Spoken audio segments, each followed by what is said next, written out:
اور 4 آدمی ان کا کوئی عمل قبول نہیں ہوتا رمضان میں۔ ایک ماں باپ کا نافرمان، رمضان قریب آ رہا ہے، بخشش کا مہینہ ہے۔ رمضان سال کے 12 مہینوں کے نام عربوں نے رکھے 11، اور 12واں مہینہ رمضان کا نام اللہ نے رکھا شہر رمضان، جو قرآن میں آتا ہے۔ رمضان کا مطلب کیا ہے؟ جلنا، جلنا۔ تو جلنے اور روزے کا کیا تعلق ہے کہ جب کوئی مومنہ روزہ رکھتے ہیں تو اللہ اس کے پچھلے گناہوں کو جلانا شروع کرتے ہیں۔ کس میں؟ اس کی بھوک کی آگ میں۔ دوسرا، پھر تیسرا، پھر چوتھا، جب آخری روزہ آتا ہے تو اس کے سارے گناہ جل کے راکھ ہو جاتے ہیں، وہ بالکل پاک ہو جاتا ہے۔ اور شب قدر اگر اللہ دے دے، 5 راتیں تو ہیں، ایک تو ضرور ہوگی نا، وہ جاگ لیں تو 80 سال سے زیادہ کی بندگی کا اجر ہوگا۔ اور 4 آدمی ان کا کوئی عمل قبول نہیں ہوتا رمضان میں۔ ایک ماں باپ کا نافرمان، ایک مستقل شراب پینے والا، شراب کا عادی، ایک رشتہ داروں سے لڑنے والا، ایک کسی کے لیے دل میں نفرت رکھنے والا۔ یہ 4 محروم ہو جائیں گے، باقی سب کی بخشش ہو جائے گی۔ شب قدر میں کوئی جاگ رہا ہے یا سو رہا ہے، سب کی بخشش اللہ کر دیتا ہے سوائے 4 کے۔ ماں باپ کو تنگ کرنے والا، شراب کا مستقل عادی، تو بیچنے والے کا کیا حال ہوگا؟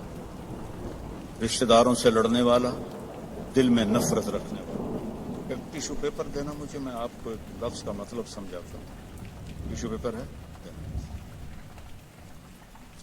اللہ تعالیٰ نے اپنی نافرمانی کے لیے لفظ استعمال کیا ہے معصیت، عصا، اور والدین کے لیے کیا ہے عقوق، من عق والدیہ۔ عقا کسے کہتے ہیں؟ یہ ذرا ٹیشو پیپر دیکھنا، عقا، اس کا بعد میں مطلب بتاؤں۔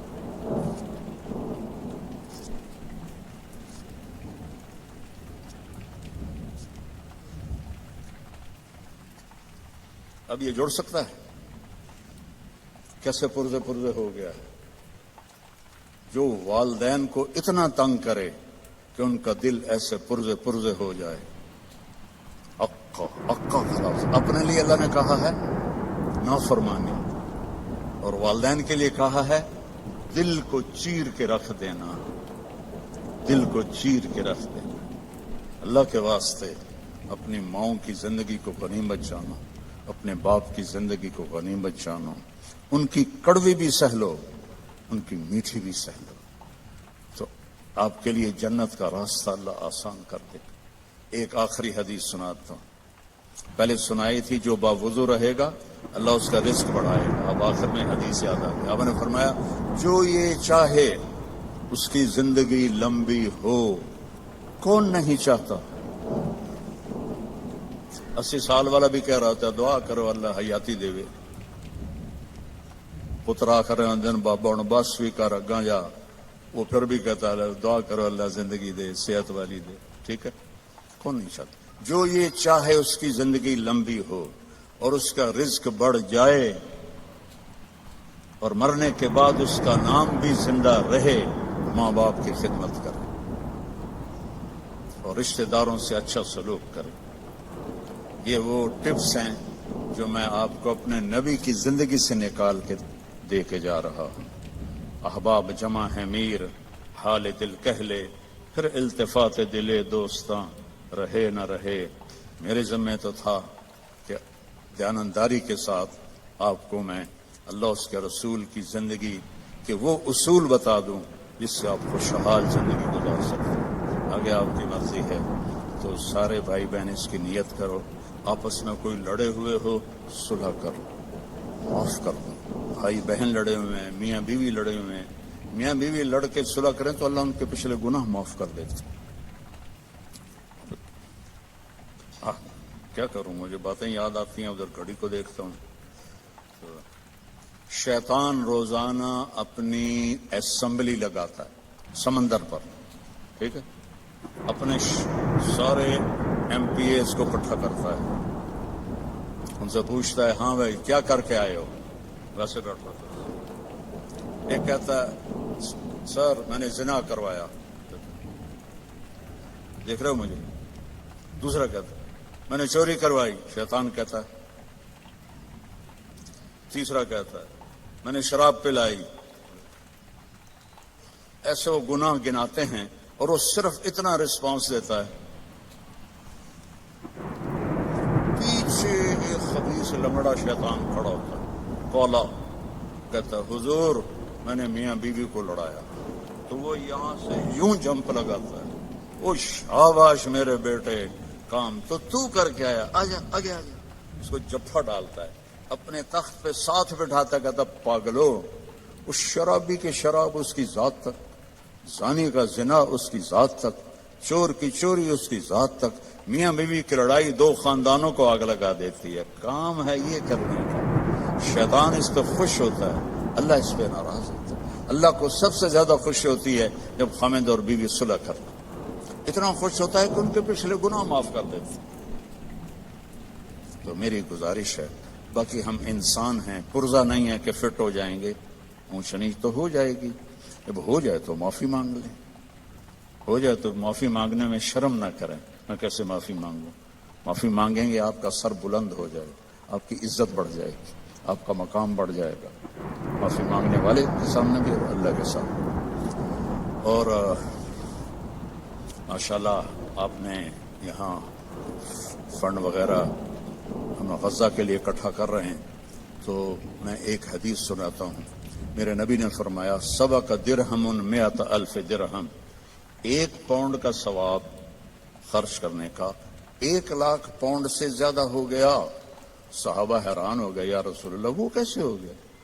آپ نے کہا ایک آدمی کے پاس 2 پاؤنڈ, ایک کے پاس لاکھوں پاؤنڈ. لاکھوں والے نے 1,00,000 دیا تو اپنے پیسے کا کچھ حصہ دیا, 2 پاؤنڈ والے نے اپنا ہاف مال دے دیا. تو جب اللہ تولے گا نا قیامت کے دن, تو اس 1 پاؤنڈ کا وزن 1,00,000 سے زیادہ ہوگا. تو اللہ کی راہ میں دینے میں تھوڑے کو تھوڑا نہ سمجھیں, اللہ بہت قدردان ہے. تھوڑے کو تھوڑا نہ سمجھیں, اللہ بہت قدردان ہے. ایسے آتی ہے جیسے صحن میں آتی ہے. تو ہم نے نظام بنایا ہوا ہے, لوگ وہ کر رہے ہیں, وہ روزانہ جھاڑو دیتے ہیں. تمہارا دل ایک آنگن ہے, ایک صحن ہے, اس میں بغض, نفرت, حسد, پتہ نہیں کیا کیا گندگیاں آئیں گی اور آتی رہیں گی. بچوں ایک کام کرو, جھاڑو پکڑ صاف. یا اللہ معاملہ تجھ سے کرنا ہے, لوگوں سے نہیں. کسی نے برا کہا, کسی نے غیبت کی, کسی نے گالی دی, کسی نے ٹکا دیا, کسی نے حق مارا, کسی نے کچھ کیا. یا اللہ تیرے سے میں نے اپنے دل کو سب سے صاف, میں نے اپنے دل کو سب سے صاف کیا. یہ اتنی بڑی عبادت ہے کہ بڑے بڑے نفلوں والے, تہجد والے, حج عمرے روزے والے تمہیں نہیں پکڑ سکتے, کیونکہ اس کا کرنے والا دنیا میں کوئی نہیں. نفل پڑھنے والے تو بے شمار ہیں, عمرے کرنے والے بے شمار ہیں, علماء بے شمار ہیں, حاجی بے شمار ہیں, سخاوت کرنے والے بے شمار ہیں, لیکن اس ٹکڑے کو صاف کرنے والا لاکھوں میں ایک بھی نہیں. مشکل کام آپ یہ سیکھیں, صاف صاف صاف. یہ رمضان کی سب سے بڑی تیاری اور علم کو حاصل کرنے کی سب سے بڑی چابی ہے کہ اپنے دل کو کھلا کرو. کوئی چیز خالی ہوگی تو کچھ آئے گا. جس دل میں بغض بھرا ہو, نفرت بھری ہو, حسد بھرا ہو, کینہ بھرا ہو, اس میں خاک آئے, اس میں تو علم کی ایک کرن بھی نہیں آئے. زبان سے چاہے جتنے مرضی موتی بکھیرے, دل اس کا اندھا ہوگا. لا تعمل الابصار ولكن تعمل القلوب التي في الصدور. یہ آنکھوں سے اندھے نہیں, دل سے اندھے. بچوں اپنے دل کو صاف کرو. تو بچوں دنیا میں جنتی بننا ہے اور علم اللہ سے لینا ہے, تو اسے صاف کرو.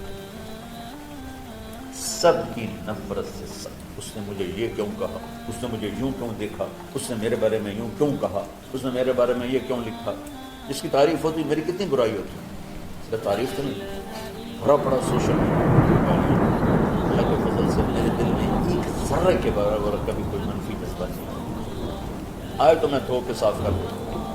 اللہ میں نے اپنے دل کو صاف کیا, میرا معاملہ تیرے ساتھ ہے, جس کے ساتھ تو ساری امت سے کہتا ہوں رمضان کا استقبال کرو، دلوں کو صاف کر کے، نفرتوں کو مٹا کے، مذہبی نفرت، دنیاوی نفرت، رشتوں کی نفرت، بول چال کی نفرت، سیاست کی نفرت، لین دین کی نفرت، ان سب سے اپنے دل کو صاف کرو تاکہ رمضان میں اللہ نے علم اتارا، اللہ تعالیٰ نے جو علم اتارا، اور باقی لوگ جو ہم دنیا میں زندگی گزارتے ان کے دلوں میں اللہ رمضان کا نور اتارے اور اپنے پر ہدایت کا نور اتارے۔ یہ سب سے بڑی تیاری ہے۔ اور آپ میں جو حفاظ ہیں وہ ترتیب بناؤ، آپ کے اعزازے بنائیں گے، آپ الگ الگ اپنا یہاں ٹولیوں میں بٹ کے، جیسے ماشاءاللہ پہلے ہوتا تھا، اپنا قرآن سناؤ، 10 دن میں سناؤ، ہفتے میں سناؤ، 20 دن میں سناؤ، 3 دن میں سناؤ، تمہاری مرضی ہے، لیکن یہاں فضا بنے، چاروں طرف قرآن پڑھا جا رہا ہے۔ پہلے ہر کمرے میں ماشاءاللہ قرآن، میں تو خود آیا کرتا تھا رات کو، تو ہر کمرے سے قرآن کی آواز آ رہی ہوتی، تو اوپر جاتا تو چھت پر کتنی ماشاءاللہ چھوٹی چھوٹی جماعتیں بنی ہوتی تھیں، ہر طرف سے قرآن گونج رہا ہوتا تھا، تو ایسے صرف دیکھ کر ہی ایمان تازہ ہو جاتا۔ تو جو آپ میں حفاظ ہیں وہ غافل نہ ہونا کہ نو جی میرے کو اب یاد نہیں ہے، بھول گئے تو الگ بات ہے، کوئی کچا پکا ہے تو اس کے لیے تیاری کر کے سناؤ، کسی اچھے حافظ کو ساتھ لے کر کچھ وہ سنائے، کوئی یہ سنائے، اس طرح کر کے ضروری نہیں تراویح میں ختم ہو، نفلوں میں اسے کر لو، لیکن وہ خاص کوشش کرو قرآن زبان سے ادا ہو جائے۔ رمضان میں جو قرآن سناتا رہتا ہے اسے ساری زندگی قرآن جاتا ہے، اور کسی سے گلہ ہے، غصہ ہے، ناراضگی ہے، کسی سے بولتے نہیں ہو، ابھی سے شعبان آ چکا ہے، آپ شعبان سے رمضان کی تیاری شروع فرما دیتے ہیں، تو اس کی تیاری کیا ہے؟ وہ دلوں کو صاف کرو، معاف کرو، معافی مانگو، تمہارا قصور نہیں پھر بھی معافی مانگو،